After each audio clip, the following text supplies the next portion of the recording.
Salam semua para tetua, jumpa lagi bersama Mimin, di channel Alurmu. Semoga para pendengar Alurmu selalu senantiasa dinaungi kebahagiaan, kesehatan, serta rejeki yang cukup. Oke, Mimin langsung lanjut ceritanya. Selamat mendengarkan, dan hidupkan imajinasi para tetua. Cerita pun dimulai.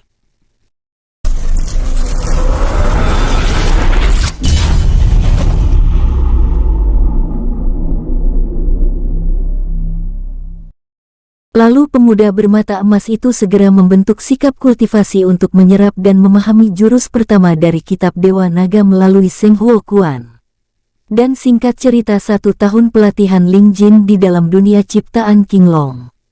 Wush, buom, buom. Seorang pemuda bermata emas dengan rambut perak yang berkibar sedang melayang di udara setelah melesatkan tendangan Dewa Naga. Jurus ketiga dari 7 jurus yang terdapat dalam kitab yang saat ini tengah dia pelajari selama 1 tahun pelatihannya. Tubuh pemuda itu memancarkan aura Kaisar Naga yang sangat agung dan mendominasi. Samar-samar aura tersebut membentuk seekor naga bermahkota serta berzirah perang yang melilit tubuh pemuda tersebut dengan kepalanya menghadap ke depan. Nafasnya terengah-engah setelah melesatkan jurus tersebut. Keringat menetes dengan deras membasahi seluruh tubuhnya. Tatapan matanya terlihat sangat tajam saat melihat ke arah sebuah gunung yang sebelumnya hancur akibat terjangan jurus tendangan Dewa Naga tersebut. Namun setelah beberapa saat gunung itu utuh kembali, pemuda berambut perak itu memejamkan kedua matanya sambil mengatur nafas selama beberapa saat, lalu dia membuka matanya kembali dan melihat ke arah gunung tersebut dengan tatapan membunuh. Kobaran api putih serta petir hitam yang berderak-derak kini menyelimuti kedua kakinya. Tendangan Dewa Naga. Dia meneriakkan jurusnya lalu melakukan sebuah gerakan tendangan memutar ke belakang membentuk bulan sabit Ushiro Mawashi Geri dalam seni bela diri.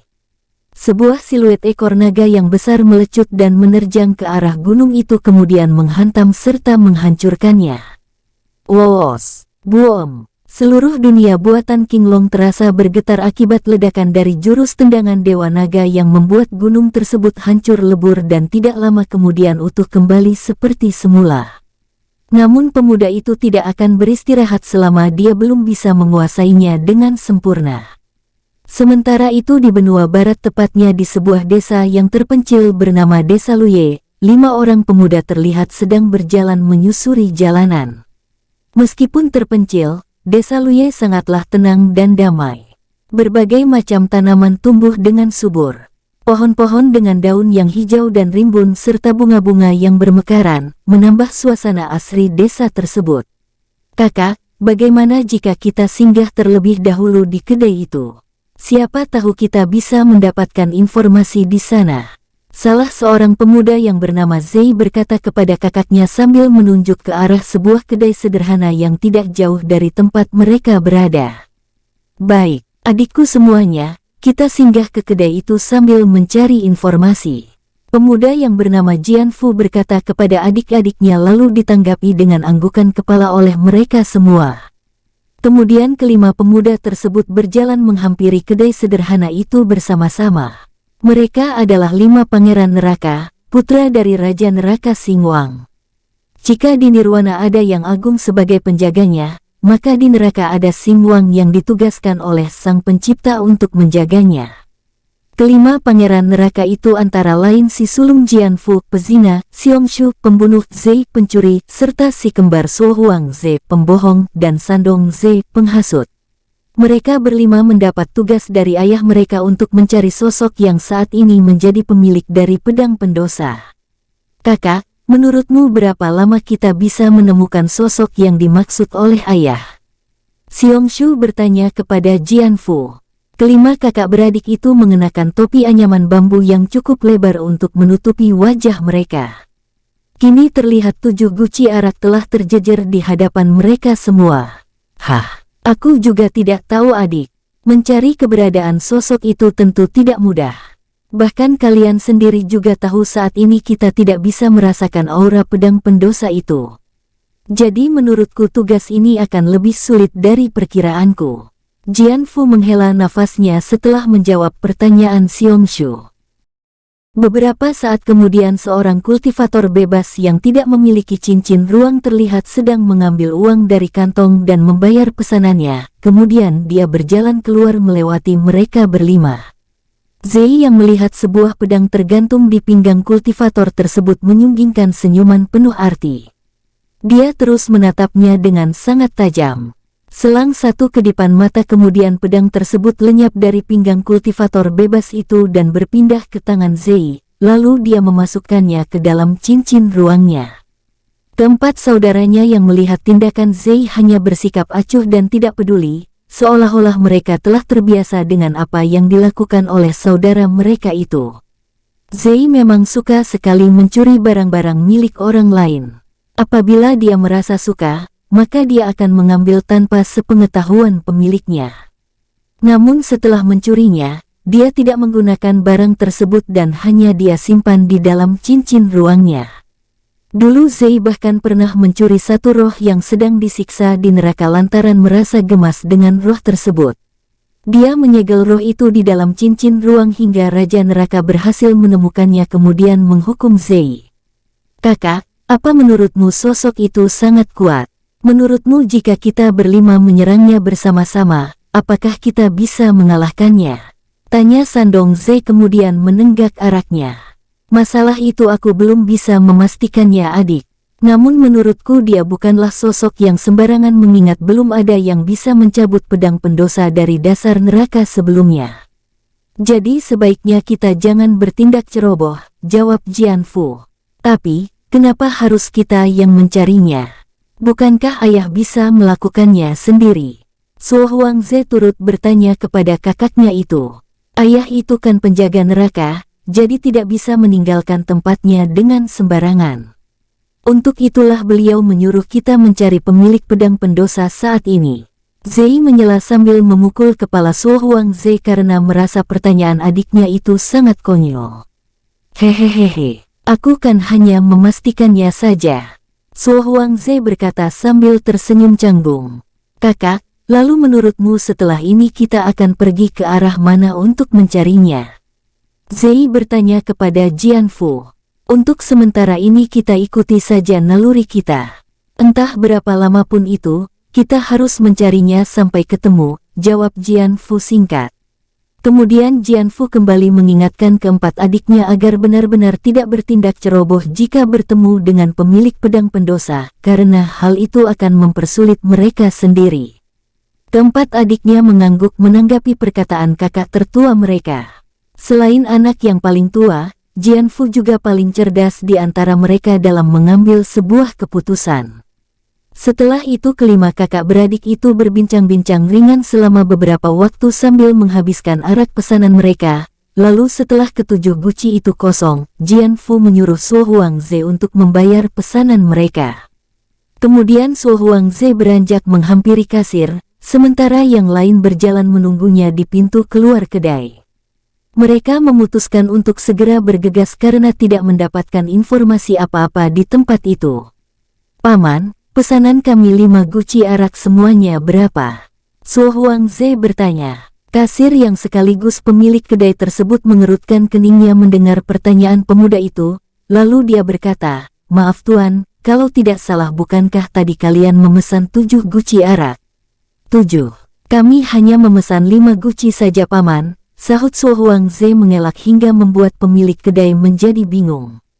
Tiba-tiba Sandong Zei berdiri di samping kakaknya dan berkata, "Paman, memang benar sebelumnya kami memesan 7 guci arak, namun 2 guci arak pesanan kami diminta oleh orang-orang itu."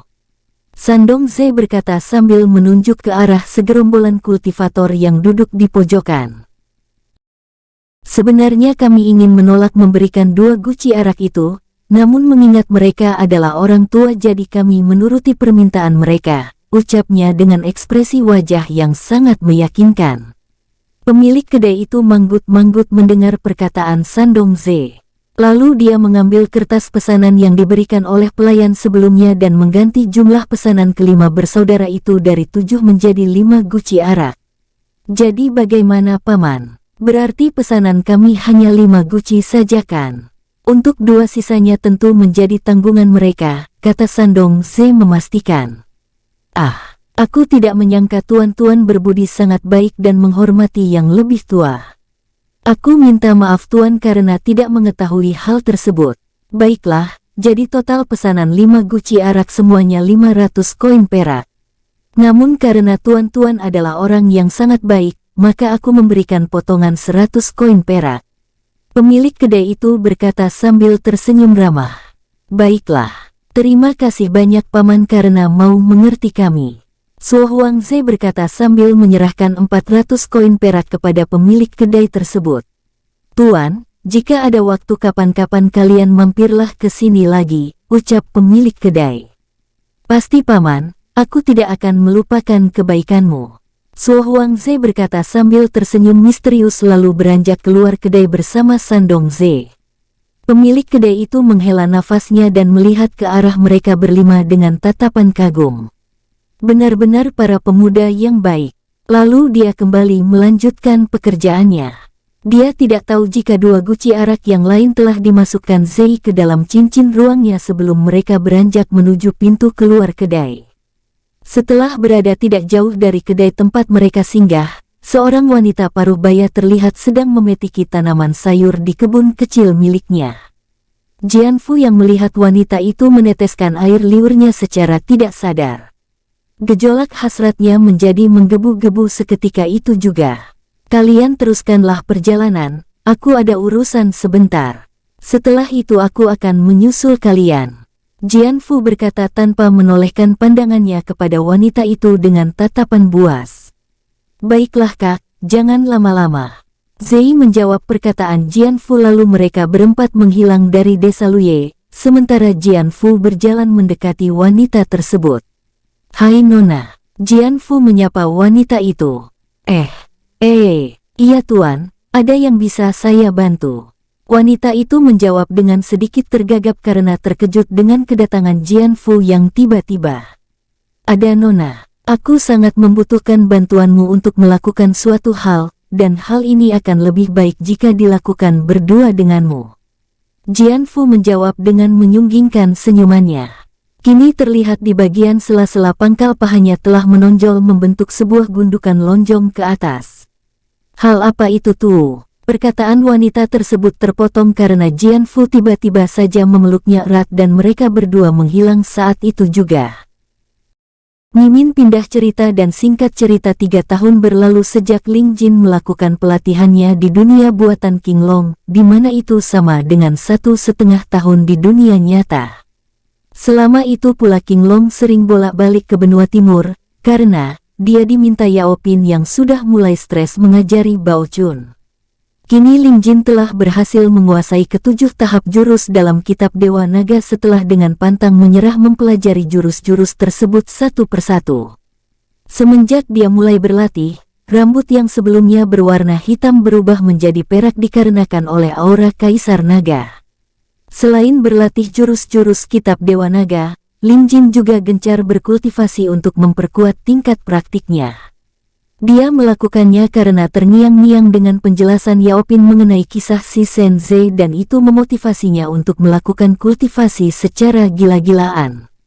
Pemuda itu membutuhkan waktu lebih cepat dalam menguasai kitab Dewa Naga daripada kitab Dewa Iblis bukan karena kitab tersebut lebih mudah, namun karena Ling Jin sudah memiliki basis kultivasi yang cukup kuat saat mulai mempelajarinya, hingga tingkat pemahamannya juga semakin bertambah kuat. Perlu diketahui bahwa kitab Dewa Naga dan kitab Dewa Iblis merupakan ciptaan yang agung untuk kedua muridnya Shen Ling dan Mo Jin. Mereka berdua membutuhkan waktu beberapa ratus tahun untuk bisa menguasai keseluruhan jurus-jurusnya. Namun kini Ling Jin hanya membutuhkan waktu 13 tahun di dunia buatan jika ditotal untuk menguasai kedua kitab tersebut. Pemuda berambut perak itu saat ini masih terpejam kedua matanya. Tubuhnya melayang di udara dengan posisi sikap kultivasi. Rambutnya berkibar dengan gagah seiring energi-energi dunia atas yang terus terserap masuk ke dalam Seng Huo Quan. Tubuh Ling Jin dikelilingi cahaya keemasan yang terpancar dari dalam tubuhnya. Tidak lama kemudian, ledakan energi teredam berwarna emas menyebar ke segala arah hingga menyebabkan dunia buatan King Long luluh lantah rata dengan tanah, namun sesaat setelah itu kondisi dunia buatan kembali utuh seperti semula. Ledakan energi emas tersebut menandakan jika dia telah berhasil menerobos ke tingkat ranah Dewa Langit tahap ketiga.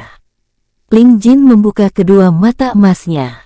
Samar-samar pupil mata pemuda itu terlihat seperti pupil mata naga, lalu setelah beberapa saat kembali seperti semula.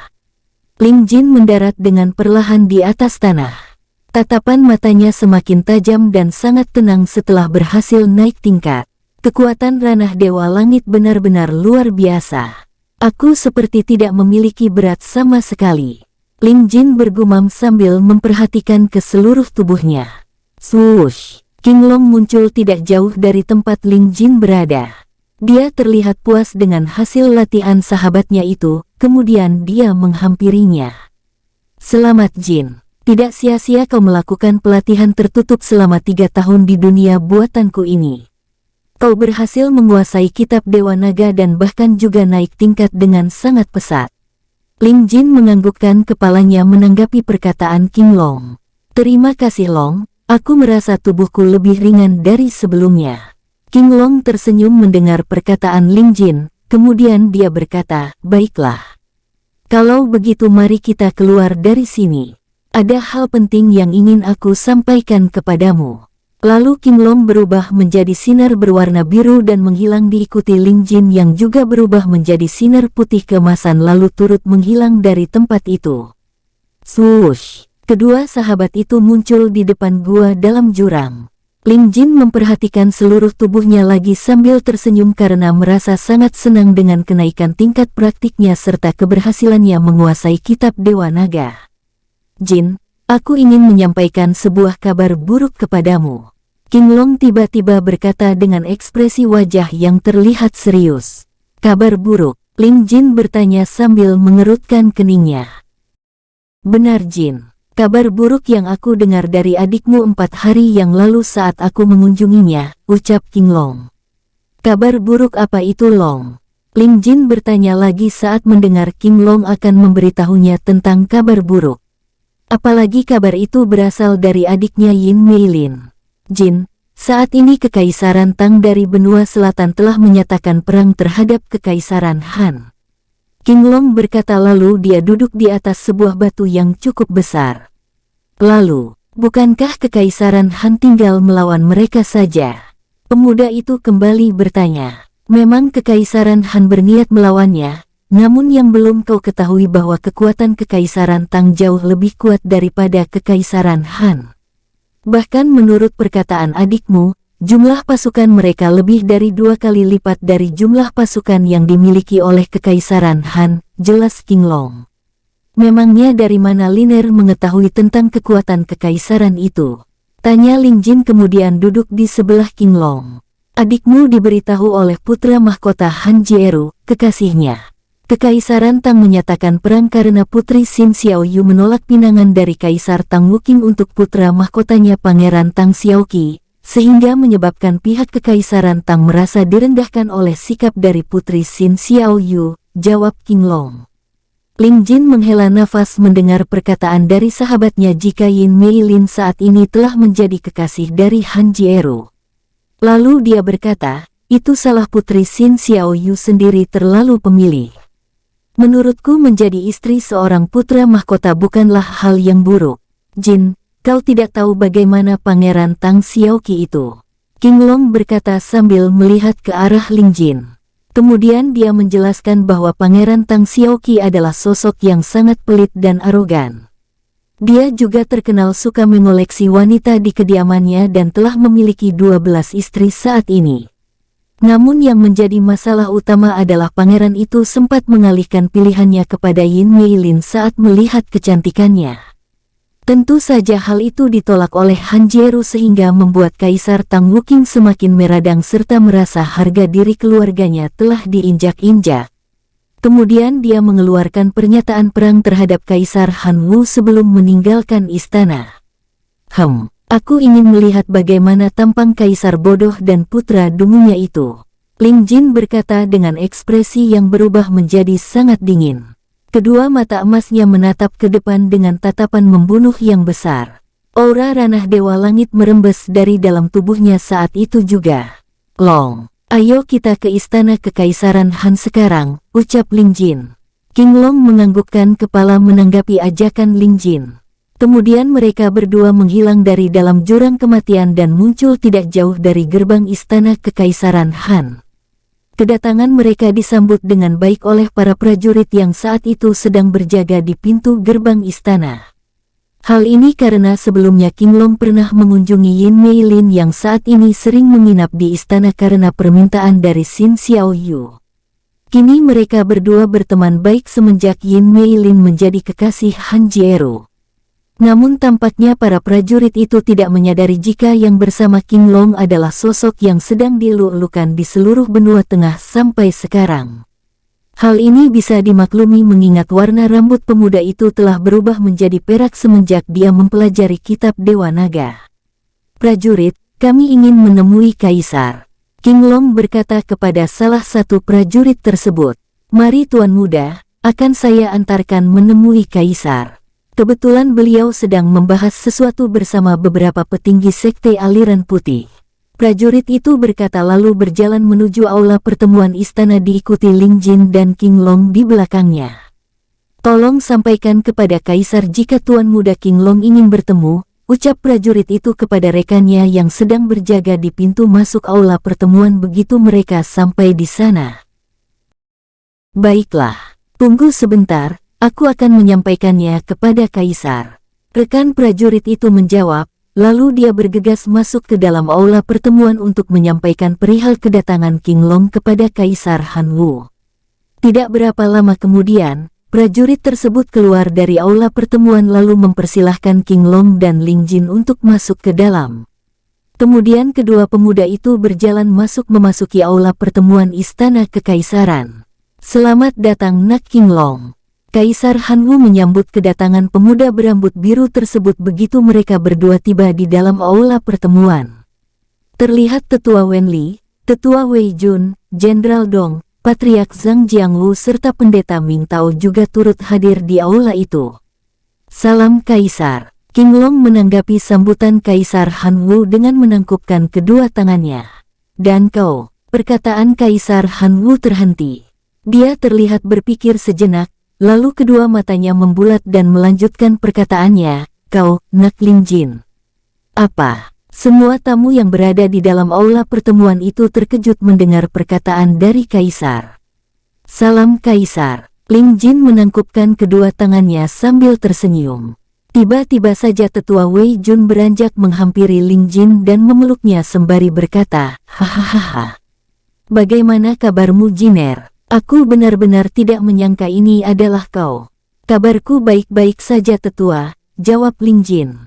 Oh ya, ada urusan apa kau datang kemari? Lalu, di mana anak nakal berambut merah itu? Tetua Wei Jun bertanya kepada Ling Jin. Kemudian pemuda itu menjelaskan perihal kedatangannya untuk ikut terjun dalam peperangan melawan Kekaisaran Tang serta memberitahu jika saat ini Bao Chun belum bisa ikut dengan mereka. Perkataan dari Ling Jin tentu saja membuat hati semua yang ada di aula itu merasa seperti tersiram air hujan setelah sekian lama kering. Kaisar Han Wu adalah yang merasa paling bahagia dengan keputusan pemuda itu. Dengan adanya Ling Jin, dia menjadi sangat optimis menghadapi peperangan nanti. Nak Ling Jin, aku Kaisar Han Wu mewakili seluruh rakyat benua tengah mengucapkan terima kasih atas keputusanmu yang bersedia turut andil dalam peperangan melawan Kekaisaran Tang. Kaisar Han Wu berkata sambil menangkupkan tangannya. Tidak masalah Kaisar, lagi pula aku melakukan hal ini karena King Long memberitahuku jika Pangeran Dungu Kekaisaran Tang itu sempat mengalihkan lamarannya kepada Liner. Ling Jin menjawab sambil melipatkan kedua tangan di belakang badannya. Kaisar Han Wu serta yang lainnya hanya tersenyum canggung menanggapi perkataan pemuda itu.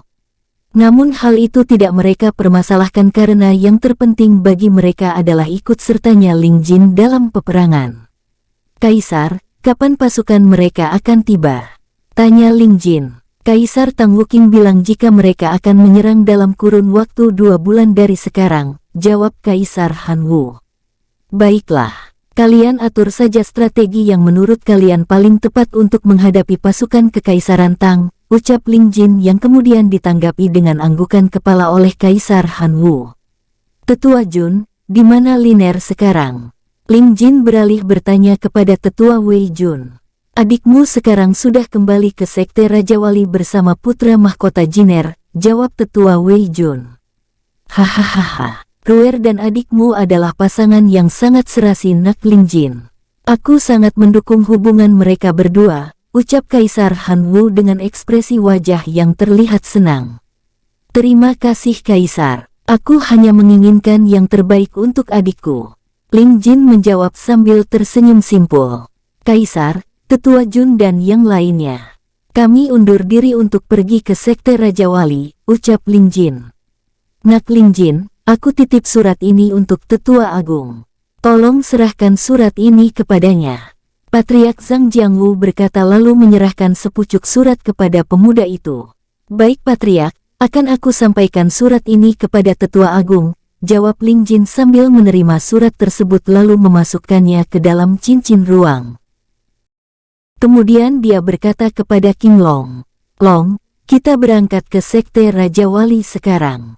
King Long menganggukkan kepalanya lalu menjawab, baik. Tapi sebelum itu kita jemput Bao Chun terlebih dahulu. Anak itu telah selesai dari pelatihannya beberapa hari yang lalu. Kau pasti akan terkejut melihat dia yang sekarang. Ling Jin tersenyum mendengar perkataan King Long. Dia menjadi tidak sabar untuk bertemu kembali dengan sahabatnya Sang Dewa Makan setelah 1,5 tahun tidak bertemu. Kemudian setelah itu Ling Jin dan King Long menghilang dari aula pertemuan Istana Kekaisaran untuk menjemput Bao Chun. Ling Jin dan King Long tiba di puncak Gunung Ziyuan ketika Yao Pin sedang menceramahi Bao Chun di bawah salah satu pohon yang rindang. Terlihat pemuda berambut merah itu mengangguk-anggukkan kepala dengan kedua mata terpejam mendengar penjelasan-penjelasan dari gurunya itu. Kau itu mendengar apa yang guru katakan atau tidak? Yao Pin berkata sambil memukul kepala muridnya menggunakan ranting kayu. Aduh, aku mendengarnya guru. Bao Chun menjawab dengan nada memelas. Sudah 7 hari 7 malam ini Yao Pin memberi penjelasan-penjelasan kepada pemuda itu tanpa jeda sama sekali. Sebenarnya Bao Chun sudah sangat mengantuk mendengar ocehan-ocehan dari gurunya, bahkan kini terdapat lingkaran hitam di sekitar dua matanya. Namun setiap dia memejamkan mata, Yao Pin langsung memukul kepalanya. Sepertinya kau berlatih dengan sangat tekun Chun. Ling Jin berkata sembari melangkahkan kakinya bersama King Long mendekati mereka berdua. Melihat siapa yang datang, ekspresi wajah Bao Chun berubah cerah seketika. Dia merasa seperti mendapatkan pertolongan dari Sang Pencipta. Lalu pemuda berambut merah itu bergegas menghampiri sahabatnya. Jin, tolong aku. Bao Chun memohon kepada Ling Jin sambil menunjuk ke arah Yao Pin yang sedang menyesap tehnya. Ling Jin menjadi bingung mendengar perkataan Bao Chun. Dia sempat berpikiran jika Bao Chun mungkin disiksa oleh Yao Pin apabila tidak menuruti kata-katanya. Namun Ling Jin sama sekali tidak menemukan bekas-bekas luka di tubuh sahabatnya itu. Kau kenapa sampai wajahmu terlihat jelek seperti itu? Apa Paman Yao Pin sering menghajarmu? Makanya kau itu harus jadi murid yang penurut, ucap Ling Jin. Bao Chun menggeleng-gelengkan kepalanya menanggapi perkataan Ling Jin. Dihajar. Tentu dia akan lebih memilih untuk dihajar daripada harus mendengarkan pencerahan-pencerahan nirwana Yao Pin yang selama ini hanya masuk melalui telinga kanan dan keluar dari telinga kirinya. Bukan Jin, aku harus mendengarkan ocehan guru hingga 7 hari 7 malam tanpa henti. Bao Chun berkata dengan ekspresi wajah yang terlihat jelek. Hah, 7 hari 7 malam. Ling Jin sedikit terkejut mendengarnya. Namun tidak lama kemudian dia tertawa terbahak-bahak sambil menunjuk ke arah dua mata Bao Chun dan berkata, hahaha. Pantas kedua matamu menjadi seperti itu. Tapi kau jadi terlihat lebih tampan. Cih, kau ini bukannya membantu malah menertawaiku, ucap Bao Chun bersungut-sungut. Paman Yao Pin, lain kali paman berikanlah pencerahan kepada Bao Chun selama 30 hari penuh. Ling Jin berkata kepada Yao Pin dengan tersenyum licik. Itu masalah gampang, lain kali aku akan melakukannya kepada anak kepala batu itu. Yao Pin menjawab lalu berdiri dari duduknya dan menghampiri mereka bertiga. Dia tersentak saat samar-samar merasakan aura Kaisar Naga yang berasal dari dalam tubuh Ling Jin. Akan tetapi tidak lama kemudian aura itu menghilang. Yao Pin mengerutkan keningnya karena merasa heran, lalu dia bertanya kepada Ling Jin untuk memastikannya, "Jiner, apa kau memiliki aura Kaisar Naga?" Ling Jin menganggukkan kepala mendengar pertanyaan Yao Pin, dan menjelaskan perihal pelatihannya selama ini di dalam dunia buatan King Long, demi meningkatkan kekuatannya yang selama ini dia rasa masih sangat lemah. Akan tetapi pemuda bermata emas itu belum menjelaskan mengenai kitab Dewa Naga. Yao Pin manggut-manggut mendengar penjelasan Ling Jin. Sebenarnya dia masih sangsi terhadap apa yang dijelaskan oleh Ling Jin, karena sepengetahuannya hanya Shen Ling seoranglah yang memiliki aura tersebut selama ini. Namun dia akan menanyakan hal itu nanti. "Chun, bagaimana pelatihanmu?" King Long membuka suaranya bertanya kepada Bao Chun. Dia bisa merasakan jika kekuatan pemuda itu kini telah meningkat sangat pesat. Yao Pin tersenyum penuh arti mendengar pertanyaan King Long. Dia mengatakan jika selama pelatihan ini, secara tidak sengaja kehendak kekuatan si Shen Ze terserap oleh dantian Bao Chun secara perlahan. Namun karena muridnya merupakan kultivator berelemen petir, maka kekuatan itu keluar sesuai dengan elemen yang dia kuasai. King Long yang mendengar penjelasan Yao Pin merasa heran, sebab menurutnya segel dari Mahadewa bukanlah sesuatu yang patut untuk dipandang sebelah mata. Lalu bagaimana bisa kehendak kekuatan si Shen Ze merembes keluar dan terserap ke dalam dantian Bao Chun? Lalu King Long berkata kepada Bao Chun, "Chun, tunjukkan pada kami berdua hasil dari latihanmu selama ini." Bao Chun menganggukkan kepala menanggapi permintaan King Long. Perlahan-lahan tubuhnya melayang di udara. Wajahnya mendongak ke atas dengan kedua tangan terentang ke kanan dan ke kiri. Lalu sesaat kemudian, "Hiya!" Bao Chun berteriak dengan sangat lantang di udara. Saat itu juga seluruh tubuhnya terbungkus dengan petir-petir berwarna merah. Akan tetapi yang paling mengejutkan Ling Jin dan King Long adalah rambut dari pemuda itu. Rambutnya kini berubah menjadi petir-petir merah kecil yang terus berkilatan tanpa henti. Bao Chun melayang di udara dengan sangat tenang. Energi ranah Dewa Bumi tahap kelima merembes dari dalam tubuhnya. Peningkatan yang sangat pesat namun bisa dimaklumi mengingat selama pelatihan di dalam dunia buatan, Yao Pin berkata jika dia juga terus memberikan pil-pil terbaik buatannya untuk membantu Bao Chun melakukan terobosan dengan cepat. "Kau terlihat sangat hebat, Chun." Ling Jin berseru dengan senang melihat sahabatnya telah mencapai ranah Dewa Bumi tahap kelima. Puncak Gunung Ziyuan bergetar akibat biasan energi dari tubuh Bao Chun. Kini pemuda bermata emas itu semakin bersemangat untuk menghadapi pasukan Kekaisaran Tang yang 2 bulan lagi akan pecah. Bao Chun tersenyum mendengar pujian dari Ling Jin. Lalu dia kembali ke wujudnya yang semula dan mendarat di atas permukaan gunung. King Long menggeleng-gelengkan kepalanya melihat hasil pelatihan Bao Chun. Dia memang menyangka peningkatan dari pemuda itu akan cepat, namun tidak sampai seperti ini.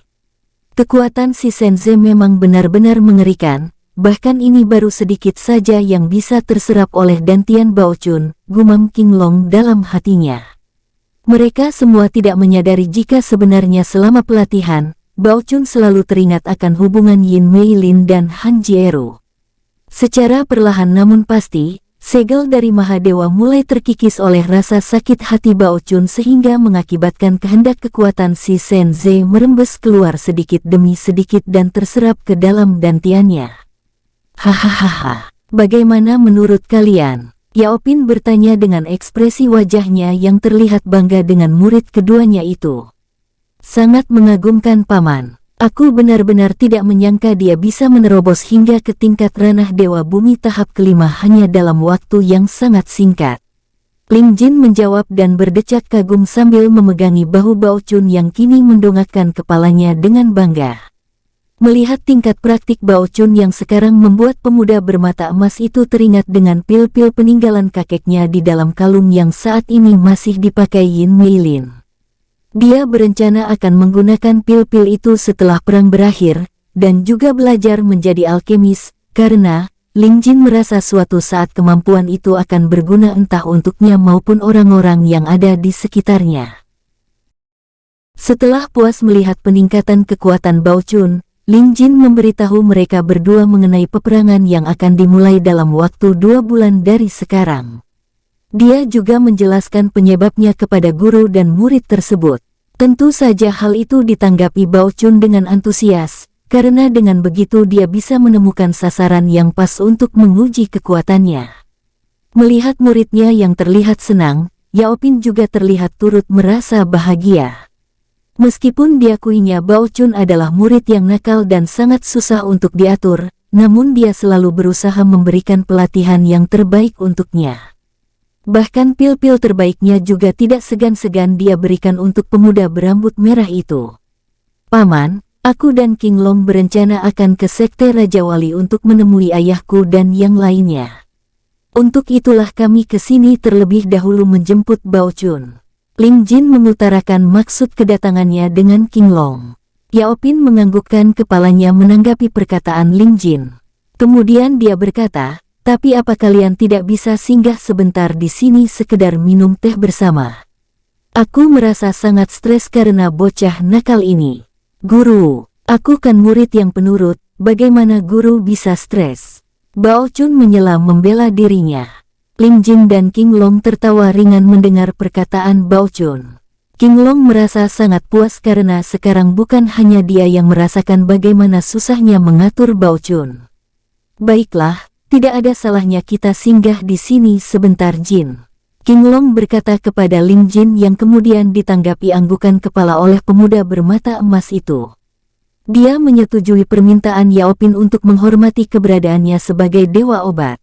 Hahaha. Kalau begitu mari kita berbincang-bincang di dalam gubukku. Yao Pin terlihat sangat senang karena mendapatkan teman berbicara untuk sekedar mengurangi stresnya selama ini. Dan kita beralih. Sore hari yang cerah di Sekte Raja Wali. Liu Bing, Tetua Yuyin, Bing Xie dan Tetua Agung Yang Taoshan sedang berada di dapur sekte untuk melihat keahlian Liu Bing dalam hal memasak. Mereka terlihat antusias saat melihat ayah Ling Jin itu menunjukkan kehebatannya dalam mengolah makanan. Selama berada di Sekte Raja Wali, Yang Taoshan telah menganggap Liu Bing dan Yin Meilin seperti keluarga sendiri. Semua tetua serta murid-murid sekte pun memperlakukannya dengan sangat baik. Bahkan kini Yin Meilin juga memanggilnya dengan sebutan kakek yang tentu saja hal itu membuat Yang Taoshan merasa senang. Kak Bing, daging ini sudah selesai aku iris dan aku cuci. Yu Yin berkata sambil menyerahkannya kepada Liu Bing.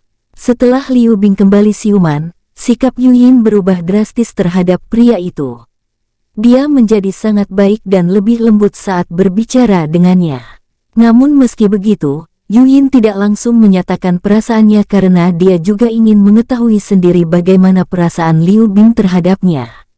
Pucuk dicinta ulam pun tiba, Liu Bing yang juga telah lama menyimpan perasaan terhadap Yu Yin akhirnya memutuskan untuk tidak menjadi laki-laki pengecut. Dia terus mendekati Yu Yin dan berusaha mendapatkan hatinya tanpa kenal lelah. Setiap hari Liu Bing selalu memikirkan cara agar bisa membuat pujaan hatinya itu tertawa. Melihat perjuangan Liu Bing yang sedemikian rupa akhirnya membuat Yu Yin tidak bisa untuk menahan hasratnya. Bunganya aliran putih itu semakin hari semakin perhatian terhadap Liu Bing. Hampir setiap pagi Yu Yin selalu menyiapkan sarapan untuknya. Hingga pada saatnya pernyataan cinta Liu Bing diterima oleh Yu Yin.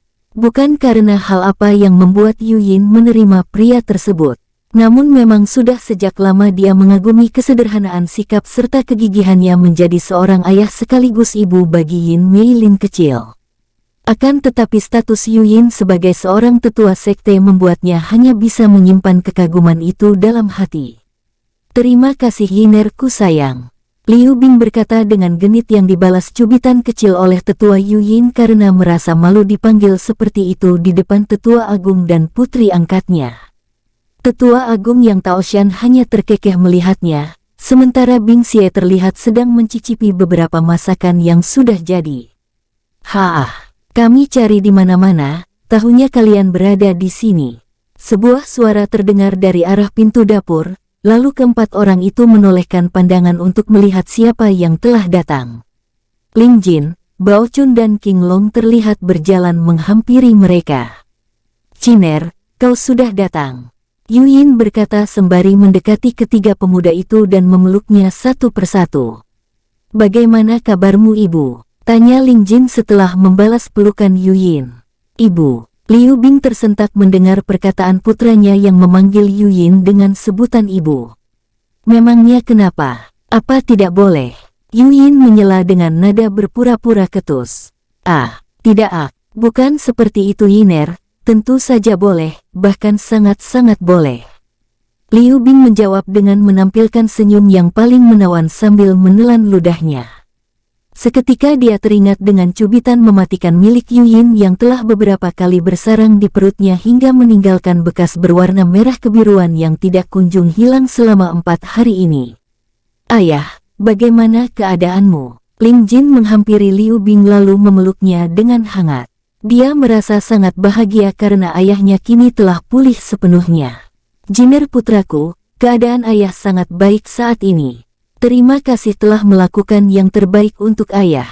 Liu Bing meneteskan air matanya saat mengatakan hal tersebut. "Ayah, aku adalah putramu.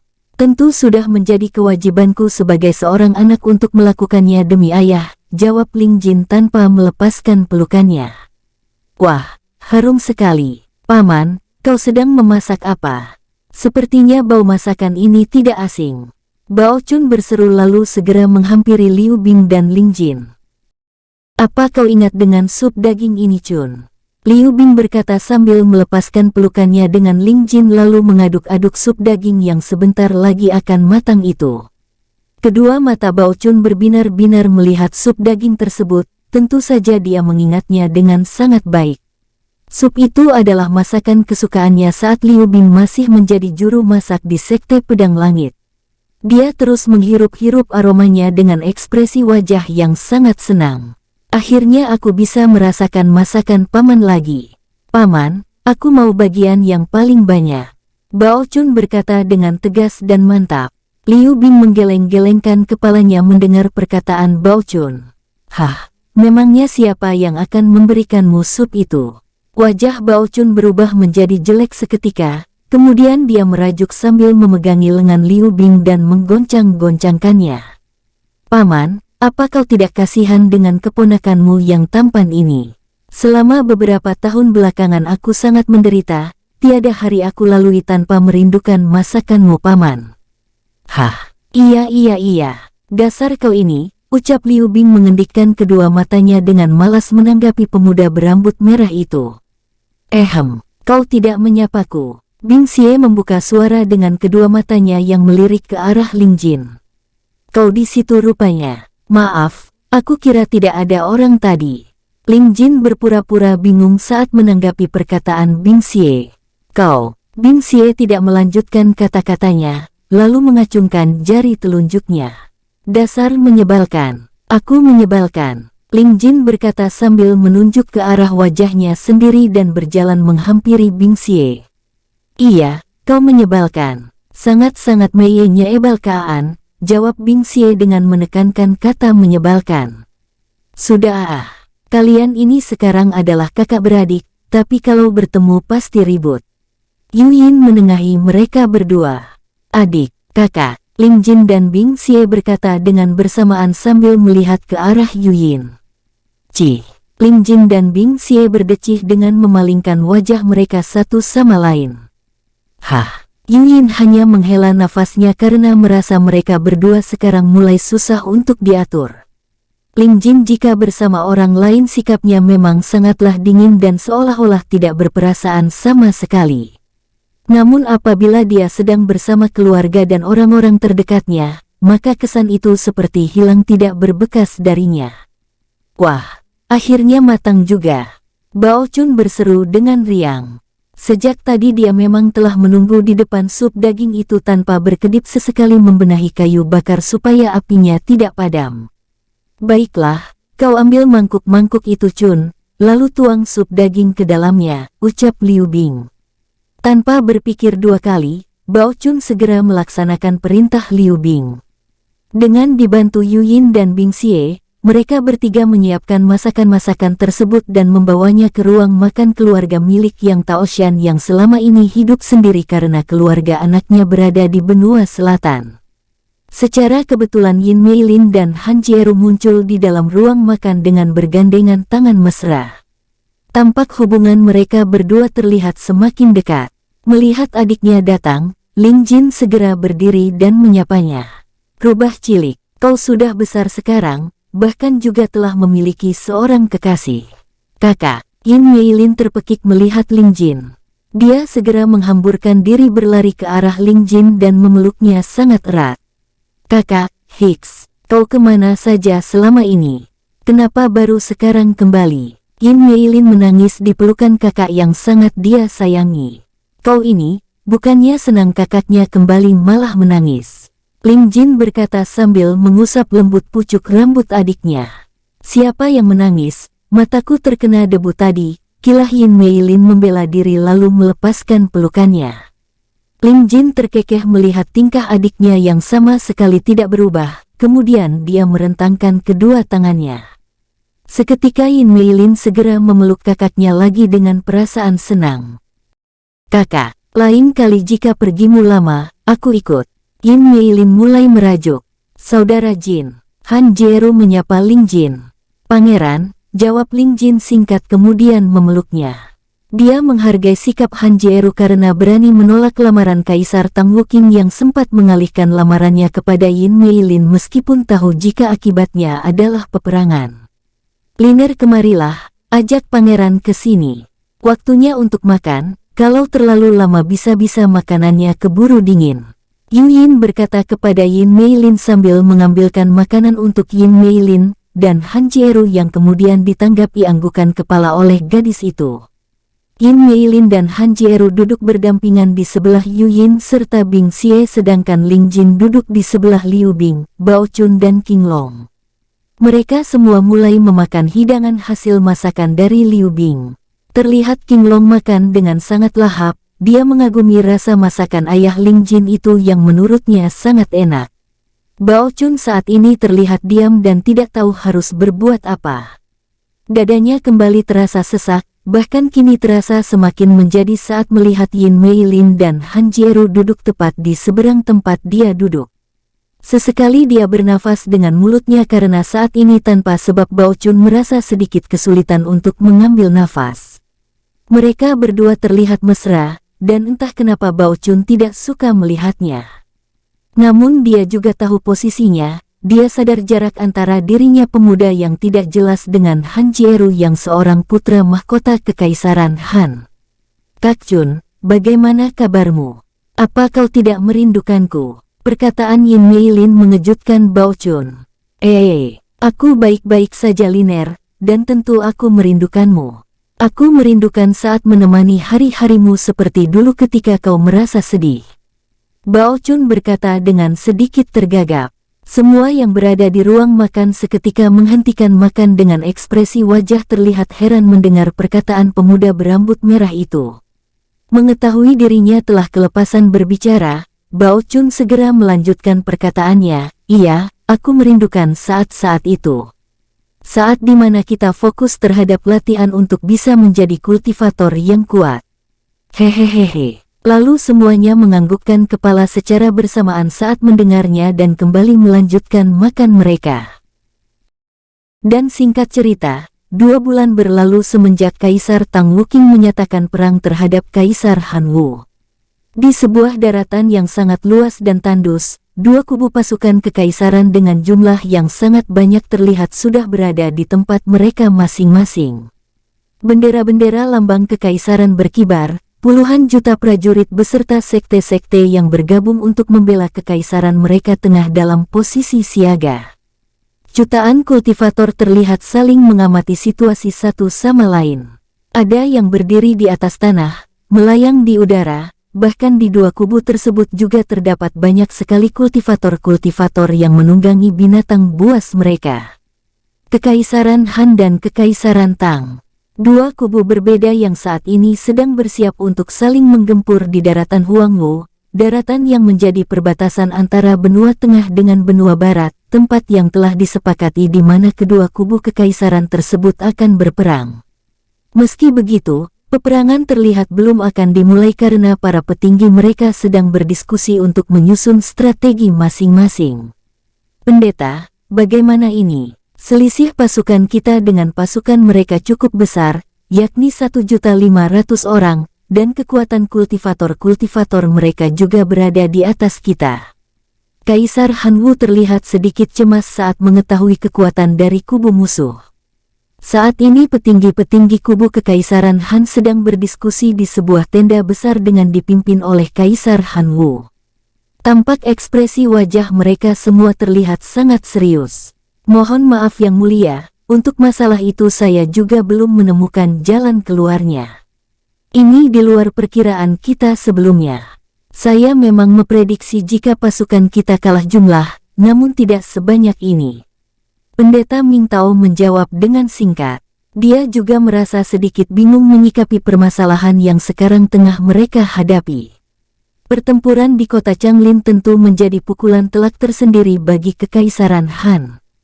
Bagaimana tidak, akibat pertempuran itu, Kekaisaran Han harus kehilangan 1 juta lebih anggota Sekte Pedang Langit serta anggota Sekte Raja Wali yang kini hanya menyisakan beberapa ratus ribu orang saja. Sementara di kubu musuh, bahkan sekte-sekte aliran hitam juga turut bergabung di medan pertempuran. Hal yang tidak didapati di Kekaisaran Han. Dengan kelicikan Kaisar Tang Wuking, dia berhasil mengambil hati para sekte aliran hitam untuk ikut bergabung dalam peperangan kali ini. Tetua Jun, di manakah Nak Ling Jin saat ini? Kenapa dia belum juga bergabung dengan pasukan kita? Tanya Kaisar Hanwu kepada Tetua Wei Jun. Saya juga tidak mengetahuinya yang mulia. Seharusnya dengan kemampuannya yang sekarang, dia tidak membutuhkan waktu yang lama untuk bisa tiba di tempat ini. Tetua Wei Jun menjawab dengan ekspresi yang terlihat khawatir. Mendengar perkataan dari Tetua Wei Jun membuat kepala Kaisar Hanwu terasa sedikit pening. Dia memijit-mijit keningnya selama beberapa saat.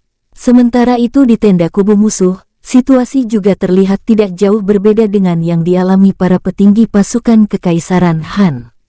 Hanya saja perbedaannya kubu Kekaisaran Tang merasa di atas angin setelah mengetahui kekuatan kubu musuh mereka. Hahaha, aku tidak bisa membayangkan bagaimana ekspresi wajah dari Kaisar bodoh itu. Kaisar Tang Wuking tertawa dengan lantang. Kemudian dia menyempatkan diri untuk mengucapkan terima kasih kepada sekte-sekte yang turut terlibat dalam peperangan yang akan pecah dalam waktu beberapa jam dari sekarang. Kaisar Tang Wuking menjanjikan kedudukan tinggi, wanita-wanita cantik serta harta dan sumber daya yang banyak jika mereka berhasil menguasai Kekaisaran Han. Kedudukan tinggi, wanita cantik, harta dan sumber daya yang banyak. Orang bodoh mana yang akan menolak tawaran tersebut? Kaisar Tang Wuking memang mengetahui dengan jelas jika sekte-sekte aliran hitam di wilayah kekaisarannya sangat terobsesi dengan hal-hal tersebut. Maka dari itulah dia menggunakannya untuk mengambil hati para sekte aliran hitam. Kaisar tidak perlu sungkan. Biar bagaimanapun ini adalah peperangan antar kekaisaran di mana kami sebagai rakyat Kekaisaran Tang juga memiliki kewajiban untuk membela tanah air kami. Wu Meng, Tetua Agung dari Sekte Tombak Api menjawab sambil menangkupkan tangannya diikuti oleh para petinggi-petinggi sekte yang lainnya. Hahaha, bagus. Aku memang sangat beruntung memiliki rakyat yang begitu setia dengan tanah air. Kaisar Tang Wuking berkata sambil menepuk-nepuk pegangan kursinya, lalu dia berdiri dan mengangkat cangkir yang telah terisi arak. Mari kita bersulang untuk kejayaan Kekaisaran Tang yang sudah berada di depan mata. Para petinggi pasukan Kekaisaran Tang turut berdiri dan mengangkat cangkir mereka masing-masing sambil berkata dengan lantang. Untuk kejayaan Kekaisaran Tang. Lalu mereka meminum arak mereka bersama-sama. Baiklah, untuk strategi perang, aku ingin sekte aliran putih berada di sayap kanan, sekte aliran hitam di sayap kiri sedangkan prajurit Kekaisaran akan menyerang mereka secara langsung dari tengah. Kaisar Tang Wuking kembali berkata mengutarakan strateginya kepada mereka semua dan mengatakan strategi-strategi lanjutan yang lainnya. Kita gempur mereka habis-habisan. Jangan beri ampunan. Aku tidak akan melupakan penghinaan mereka terhadap Kekaisaran Tang. Namun jika keadaan tidak memungkinkan, aku masih memiliki kartu as yang akan mengejutkan pasukan Kekaisaran Han, ucap Kaisar Tang Wuking. Kartu as. Apakah kelompok itu sangat kuat Kaisar? Tanya Chun Peng tetua agung dari Sekte Halilintar. Kartu as yang aku maksud bukanlah sekelompok orang. Dia hanya seorang saja, namun satu orang itu akan menjadi momok yang menakutkan bagi mereka semua, jawab Kaisar Tang Wuking sambil menyunggingkan senyum misteriusnya. Kembali ke tenda Kekaisaran Han. Kaisar, saya yakin jika mereka akan menyerang secara langsung mengingat keunggulan jumlah dan tingkat kekuatan yang mereka miliki. Untuk itu saya merasa jika ada baiknya kita memperkuat barisan pasukan untuk berjaga-jaga. Yuren mengemukakan pendapatnya, dia adalah patriark dari Sekte Bunga Teratai dan tingkat praktiknya berada pada ranah pertapa tahap awal. Ming Tao menganggukkan kepala tanda setuju dengan pendapat dari Yuren. Lalu dia berkata, saya sepakat dengan yang dikatakan oleh saudari Ren. Kaisar, jika kita hanya menyerang mereka secara langsung dan acak, itu hanya akan menjadi ladang pembantaian untuk pasukan kita sendiri. Untuk itu kami para sekte akan bergerak di sisi kanan dan kiri pasukan Kekaisaran serta pasukan udara akan berada tepat di atas para prajurit, Ming Tao mengakhiri perkataannya. Kaisar Han Wu serta para petinggi yang lain manggut-manggut mendengar penjelasan dari Ming Tao. Kemudian dia berkata, lalu bagaimana dengan Nak Lingjin? Tetua Wen Li berdiri dari duduknya kemudian memberi hormat. Silahkan Tetua Li. Kaisar Han Wu mempersilahkannya untuk berbicara. Mohon maaf yang mulia. Mengenai Jenner saya rasa kita tidak punya waktu jika hanya menunggunya sambil berdiam diri. Kita akan berusaha menahan serangan mereka dengan menerapkan strategi sambil menunggu kedatangannya. Saya yakin pemuda itu telah memiliki rencananya sendiri. Kaisar Han Wu hanya bisa berharap perkataan Tetua Wen Li akan menjadi kenyataan bahwa pemuda itu benar-benar akan datang membantu mereka, karena jika tidak, maka dia tidak yakin akan dapat memenangkan pertempuran ini. Tanpa mereka semua sadari, di atas langit daratan Huang Wu sepasang mata tengah mengawasi dari balik awan dengan tatapan yang sangat tajam. Bersambung, sampai ketemu di episode selanjutnya. Semoga kalian semua selalu terhibur, dan terima kasih.